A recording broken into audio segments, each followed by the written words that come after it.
Hey, what's up, everybody? We're here at SHOT Show 2024 at Halfbreed Blades, and Brian's going to tell us about the company and some of the stuff he offers. Brian, what do you got for us? Well, first off, welcome to our booth. We have a lot of different options. We have started Halfbreed Blades. We've been around for quite a while everywhere in the U.S. In 2020, we actually brought the brand to the United States with our sister company that had been in the U.S. for quite a while. It was Hardcore Hardware Australia, and we sold some products from them. Our military industrial light folder series was Hardcore Hardware Australia, and it's still all our folders for those guys. And in 2020, we came to SHOT Show and introduced Halfbreed Blades to the world, in the U.S. specifically, but then COVID happened, so we hadn't been back. 2024 is our first foray back to SHOT Show. So we have some of our tools that people may have been familiar with, and then we have some of our new offerings. Some of our tomahawks are able to go ahead and we have breaching tools, we have close quarters combat applications. This larger one is our LBA, our large breaching axe. It has a full pry bar on one end, and it has a spike on the other with the bearded hawk. Really allows you to go ahead and get maximum leverage utilizing the full length of the tomahawk and actually breach really accordingly. But you'll notice the spike isn't sharpened because it allows you to go ahead and use that as a trapping capability, or being able to go ahead and really just get it into a wall or something else and worry about cutting anything or dulling an edge because it's not there. So all of our fixed blades have some kind of system that when you lock them in, they all have a kydex or a locking injection molded sheath that when it allows you to go ahead and really lock that blade in. When it's attached to a belt, a bag, a pack, or a person, it's totally jump rated for any military unit in the world that currently has a jump rating. So really make sure that it's not exposed edges or anywhere or exposed blades. But allows us to have a lot of versatility in what we offer. So like as an example, we have our MFE, our Rhino, our multi-field extrication tool. That only has one sharp edge right here, and then building off of that, we had for domestic law enforcement and police, we actually have our IRT, our incident response tool, which is basically you can slide this through a single column of molly. This doesn't actually have any kind of sheath to it, so you can literally just slide it into a bag or a plate carrier, and it allows you just to retain it without anything, but you can just pick it up and go, and it allows you to go ahead and do whatever you need to with it. Oxygen wrench capable. Has a screwdriver bit, split V pry bar, hammer, spike, but again it's not sharpened, so I can hook with it if I need to. I can do a whole bunch of different options to be able to go ahead and get into a door, breaching windows, break and break. Just a ton of different options in an extremely small compact package, but it's still extremely thick. So again, you can really put a lot of counter pressure into it, open up doors, windows, and whatnot. Not have to worry about the tool breaking on you. And this is not only military and law enforcement, this would be great for anybody's emergency bag at home. Oh, absolutely. Like, you could use this for natural disasters, emergencies. I have quite a few people, actually, believe it or not, who attach those to Jeeps, and they actually for prying things out when they're jeeping or four-wheeling and doing a couple of different crazy things. I've got a couple guys who zip tie those to our roll bars, and they just snap the zip tie if they need it, and they do whatever they need to with it. So yeah. A lot of versatility. Again, we try to be as innovative as we can. A lot of end user feedback. So they started out like the Rhino, and then the end user feedback. People were like, "Well, I need something without the G10, or I need something that has a little bit more versatility, or open it up kind of thing." We also have our small hawks. So we take the leverage point of these huge hawks, we shrink them down, and then we increase the mass. So they actually strike with the same foot-pounds of energy. The small hawk and our larger breaching axe, they still strike with that same foot-pounds of energy because of the fact that it's so ridiculously overbuilt, and the weight is appreciable for that because it actually maximizes the actual mass, but it's still very small, very compact, allows you to get it obviously in your hand to get a full frame grip on it, really have a lot of control. But then for people in a smaller area, aircraft, APCs, different stuff like that, allows them to go ahead and still have a full capable tomahawk on their person without sacrificing, just the issue of the length and the leverage. It allows them to still have that same capability. Most tomahawks on the market are broken down into either anti-man or anti-material, but the weight, construction, versatility, ours will do both. So it really allows you to have, again, all the versatility you can in a small package, maximize your options that you're carrying, so you don't have to necessarily carry 3 different tools. You can just carry one and really get the job done. I think, I mean, you'd be hard. I don't want to say I'd like to see one break, but I would love to see someone try to break it. Well, we have a lot of allied special forces and different law enforcement, domestic, and OCONUS outside the U.S. Individuals.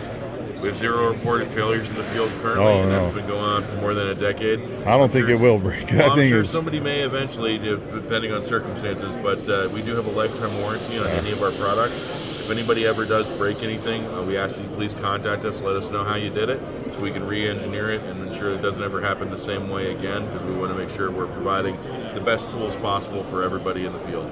Yeah, that's awesome. I mean, that's what I like about, I mean, I hate saying smaller companies, but the smaller companies have better customer service. We try to pivot, man. You We know try what I to mean? make sure everybody has what they need. Yeah. And again, our carry systems are also a big thing for us. So, like even with the Hawk, we have a carry system, again, it locks in. So we believe that the carry system is just as important as the actual tool itself.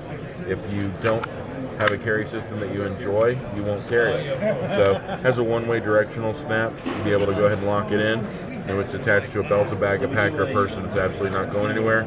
It's the one-way directional snap, right back out.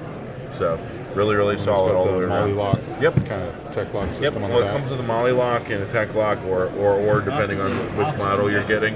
But it allows you to go ahead and take these off. So if I open this up, I can actually take the screw sets off. And this larger back plate right here, I can actually mount a tech lock or anything else that I want to it in order to have some functionality. Because again, it allows you to carry it how you want to carry it, not how I think you should carry it. Nice. Some of our other options, we have our CCK series. This is based off the needs of the SOC-P program and different allied countries that came to us in order to adapt the SOC-P program that Greg Thompson started as that amazing system for the U.S. Army. And then we also have our CFK series, which is our compact field knife series. Comes in a variety of flavors and a couple different blade finishes. Everything else, with the exception of these guys, typically is PVD coated for these guys, but everything else is a Teflon-based coating that we proprietarily made ourselves. We also have our CQC series for the 2 karambits there. So I've got a plain edge, partially serrated karambit, plain edge karambit, and then the red are our trainers. We also have our other folders. This is our large bush knife series, and then this is actually the smaller sister companion to the large bush knife. So you'll notice that the handles are a perfect one-to-one overlay, but the blade shape is just a little bit bigger all the way around on that. But this is a new proprietary lock for us. It's called the Link Lock. It's LINQ. And like I said, when you go ahead and lock that up, I can go ahead and pull this back and it locks in either direction. So nothing, but it actually locks up like an absolute tank. So the situation there is this is actually that proprietary lock is ridiculously overbuilt. It's over 1,300 pounds of braking strength on this individual lock. So that will do the same thing that this field knife and the fixed blade will do. It's just in a much smaller pocket package. Allows you to go ahead and carry it how really get some stuff done. And basically a large field knife, but in a much smaller package. It's still a massive, folder. Don't get me wrong, but it's definitely gonna, provide some versatility for you. Yep, there you go. Man, that flips open easy, and then I just almost closed it on my finger though. Oh, sure.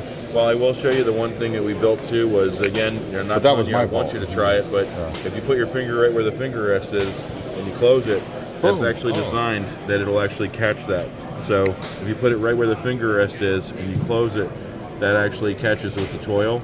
So you're not ideally gonna cut yourself. We try to understand that pulling it back when people get used to it is a different animal, but again, it'll open and close very, very easily. So just being able to close it and lock it up with one finger. It also helps with one-handed opening for such a large knife. A lot of people have trouble with that, where if you have something where you have to open it like this and then do a frame lock or anything else and kind of close it like that, where this is a much easier option.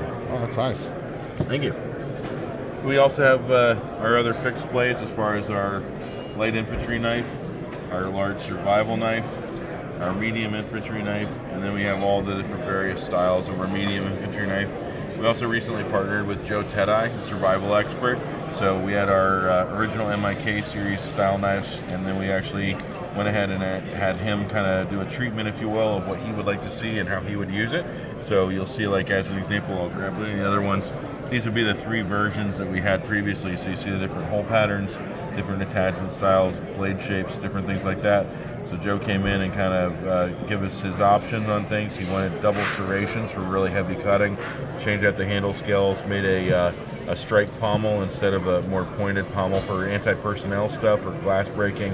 He wanted a straight up hammer, and allows us to put that out as well. So that'll be coming out in the near future.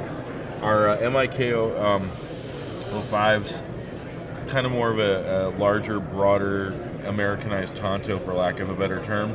But then in working with Halfbreed Blades, there are higher premium grade of things. We've also been able to explore some really interesting collaborations. We worked with Master Bladesmith Mike Chen and Zerbu.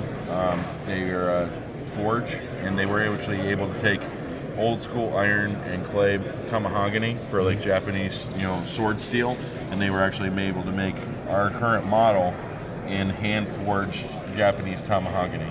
So this is actually hand forged with hammer and anvil, and just like an old school katana would be, but in one of our more modern shapes. So really just interesting things, and we are going to be producing some of those in the future. It certainly will be for sale, but you can actually see the hamon, the actual differential heat treating of everything else as well. So just interesting stuff that we've been able to do and kind of take it off the traditional line that a lot of people make knives, bring new knives out.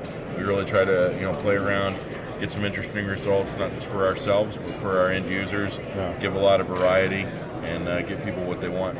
That's awesome. Thank you. And down here you got some like kind of not safety dive, dive style, maybe pry bar style, and also dive knife. Yep. So this will do a lot of stuff as far as the pry bar. Has a serrated area edge, and this one has a full sawback. Versus this is again our sister company, Halfbreed Blades. Still has the same exact thing, but no sawback, depending on what you want. But it allows you to go ahead and really just pry with this, or jam it into a wall, open up something, do whatever you need to do without having to worry about tip integrity, because in this case you don't have to worry about breaking off the tip of the knife. It's just not there. That feels really good too. It's not overly heavy either. Nope. Yep, good balance point all the way around. Again, same thing. And just like I was saying with these other guys, same sheathing as far as all of our sheaths. If you have some downward pressure right where my finger is, so I put that downward pressure in the sheath, as soon as that dips in, I know I'm golden. So then it's not going to rattle or anything. I know it's noisy, but you can hear there's no rattling of any kind. Yeah. And then it's completely not going anywhere. So I just press, comes right out. So really, really easy to use. Really, really solid lockup systems on everything. And the other one is, like I said, for these guys, you'll see this is our MCK, 02 and 01, but this is still a good example. Is we have some kind of wings or shoulders to all of our sheaths. So just again, standard kind of old school Japanese sheathing techniques. You push down on it, and again, as soon as that dips in, I know I'm golden. So you don't have to worry about trying to do one of these numbers and not jack up the tip of your blade. You can actually just put it in sideways, and it locks in. Oh, awesome. But yeah, that's pretty much it for 2024 currently. That's quite a bit, actually. We've got a lot of other stuff coming out in the very near future, so that's still going to be a very interesting year. Most of this stuff will be available in the coming months. You'll be able to see it at Blade as well, when the full production will be out by that time. And then we're going to be moving through the rest of the year with a lot of intention. So hopefully everybody will be able to see whatever they're looking for and get their hands on it, because all of our stuff really deserves to be held, picked up, felt. Balance points are very specific, but we really try to weight everything accordingly. So. Yeah, absolutely. Being here at the table looking at the blades, I've seen them kind of online and stuff popping up, but holding them is a whole another ball game for sure. Absolutely. And you come to appreciate it a lot more, or at least get a grasp of like, hey, this is a serious tool. So yep. Awesome. Well, thanks for coming out. Thank you, everybody. Thanks for watching. Scab, this is for you, buddy. I did this one. No, big shout out to Scab. He's a good guy. But thank you again for taking the time to talk to us. I greatly appreciate it. And everybody stay safe, stay sharp. And I'll have links to the website down below in the description.